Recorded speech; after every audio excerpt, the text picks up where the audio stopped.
All right, so with this, the format, usually I have questions. I have a list of questions that I like to write down and ask, and just bring up as topics. But for this, I'm kind of changing the format, switching it up a little bit because I have more takeaways than I have questions about these games. So that's how we're going to run it today. So last night, we watched the game. It was a Monday night football game, an exciting game between the 49ers and the Seahawks. We knew it was going to be exciting as 49ers were 8-0 coming into the game. Seahawks were 7-2 and the Seahawks walk away victorious. They walk away with a 27-24 overtime win on a game-winning field goal led by Russell Wilson on the drive.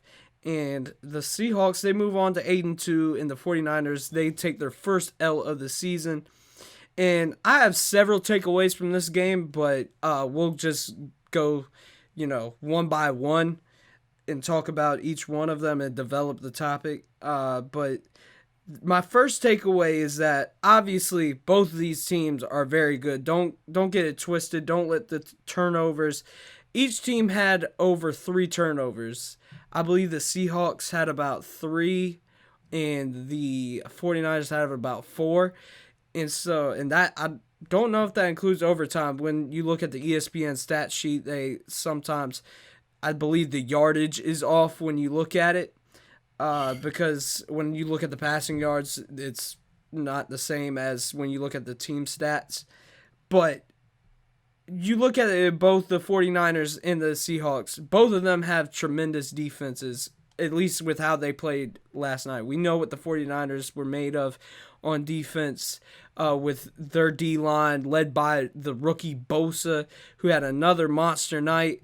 And then on top of that, the Seahawks, they finally came around and played some really good defense. And so I think that's what caused all these turnovers. But the 49ers, I think it proved a lot in that game for what the 49ers are, and that is that they're a limited football team when it comes down to it. Very good at, I'm not going to say they're not good. Obviously, they're very good, but they're limited. They have to be able to run the football and be ahead in the game if they want to win.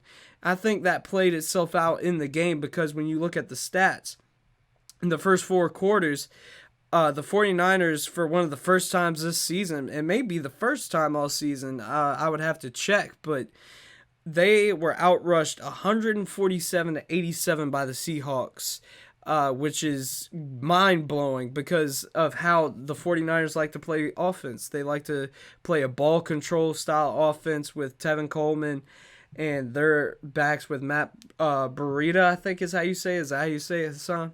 Yeah. Yeah, Yep. Matt Burita.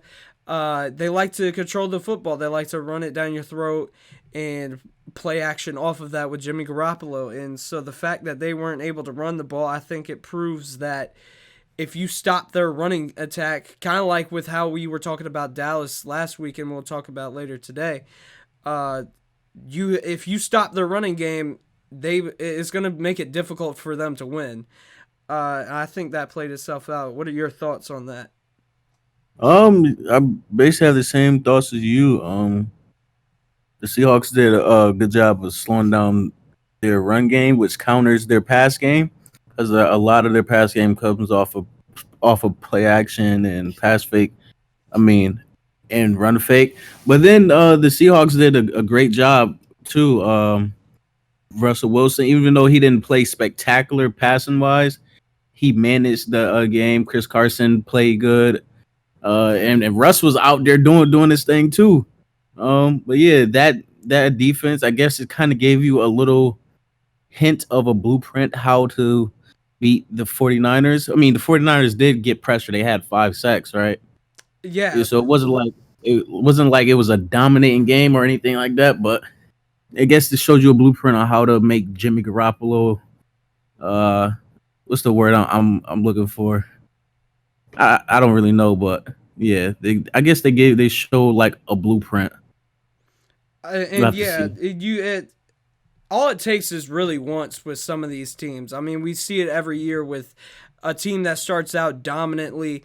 They're on a roll, and then a team will just snap. They'll just find a way to stop them, and then all of a sudden you see all these defensive coordinators, they'll try and emulate what happened. A good example of that is what happened to the Rams last year. I was just watching a video about it this just a few hours ago, actually, where they were talking about how the reasons why the Rams lost to the Patriots, and the reason why was because the Chicago Bears earlier in the regular season had set the blueprint. They had, stopped the Rams for the first time from scoring 30 plus points, and they just completely dominated that game. And then New England was able to take that game plan and put it into their system and bring that to the Super Bowl, because when you look at it, most of the time they were playing man last year for the Patriots, and then they changed to zone for that game, and it completely stifled what the Rams wanted to do. And so now you see it with the 49ers. They said, you know what, we're just not going to allow you to run. We're going to stop your running game, and then when you try and pass it, we're going to put you in 3rd and long, and we're going to send the house after you. We're going to send crazy pressures and get to your quarterback. And that's exactly what happened, because Jimmy Garoppolo was sacked a good amount too. I mean, the 49ers got a lot of sacks, but so did the Seahawks defense, as Clowney just came up huge last night. Yep. He was all over the field in the run and in the passing game. When you look at it, actually, Jimmy Garoppolo was sacked the exact same amount of times at 5 times. Yep. So when you look at that, that completely has, I think, given the blueprint on how to beat the 49ers. Now, we'll see how the 49ers start to adjust to it.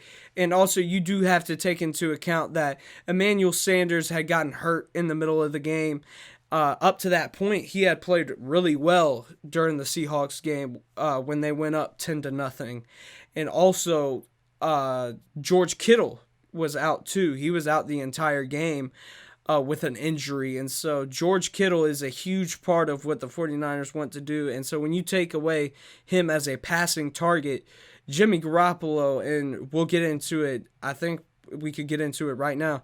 Jimmy Garoppolo is a good quarterback. He's you could win with Jimmy Garoppolo, but he is not an elite quarterback in any sort of imagination, because when you look at how he played last night, going 24-46 for 248 yards, a touchdown, interception, 5.4 yards per attempt, that's abysmal, especially when you look at his QBR, it's 18.9.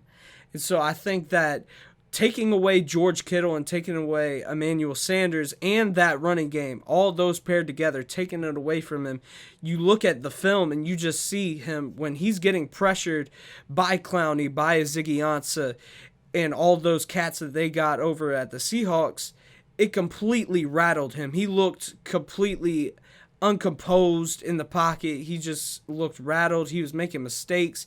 He was looking like he wanted to turn the ball over. As you could see with the multiple turnovers that the 49ers had, that was the case. And so Jimmy Garoppolo, I don't know if he can lead the 49ers where they ultimately want to go unless they have all the supporting pieces around him. He's not a guy who's going to individually take you over the top. What are your thoughts on that, Hasan? I agree. Uh, I compare it to, I put him in the same class as Dak Prescott. He's a good quarterback, but he's not that he's not that guy. He's not the guy that's gonna take you home. That's why I never bought into the hype. What when he played for the Patriots, he was only 5-0, 6-0, and people were just like, oh, he's Less so than good. that. He's Less Tom than that. Brady. He only played the first, because Tom Brady was suspended 4 games, and then he got injured midway through that. So I think he only played about 3 games that year. He went 3-0, I'm pretty sure. But Oh, okay. yeah, it was not that big of a sample size. Now, he did go to the 49ers for the latter half of the year and then go like 6-0 and take a terrible 49ers team to like a 6-10 record. which I mean that proved a lot too. And again, I don't think he's a bad quarterback. We're not saying he's trash, but he's just not that dude who's going to be that superstar level quarterback like some people made him out to be. Yeah, like the 49ers, their organization made him out to be. They gave him a whole bunch of a boatload of cash. And I mean, whether he's worth it or not, we'll have to see. Because they still have a good team, but I don't know. I just don't think he's that guy that's going to take you to the Super Bowl, which is every team's goal to win a Super Bowl. But I'm not really sold on him. I'm still not sold on him. I don't think I ever will be. I just don't think his like the way he plays, he seems scared at times. As you seen last night, his two best targets were out, and he was lost. Like he was looking like Baker Mayfield. Like he was lost. Like it was. I was like, oh my that that god. that's true. I mean, he did look lost. And listen, this is a roster that can win the Super Bowl. So when you talk about it, the 49ers are legit. The 49ers can win the Super Bowl. And so it just is going to come down to, can Jimmy Garoppolo produce in big moments? And we'll see. I mean, I don't think he's completely incapable of doing it, just like with Dak. I think both quarterbacks are completely capable of winning big games and winning a lot of games for your franchise. But is he worth all that money? We'll see. I think he can prove that he is. But I think with every quarterback, you do have to overpay him if you want to keep him with the amount of money that's being thrown at the Kirk Cousins of the world and at the Jared Goffs and what Dak is probably going to get. I mean, it's just the standard. It's the standard. And so if you want to keep these quarterbacks who you think can be your franchise quarterback, even if they're not as great as some other quarterbacks in the league, you have to pay them that big or they're going to leave. I mean, Yeah, true. yeah. I So yeah, I agree with that. But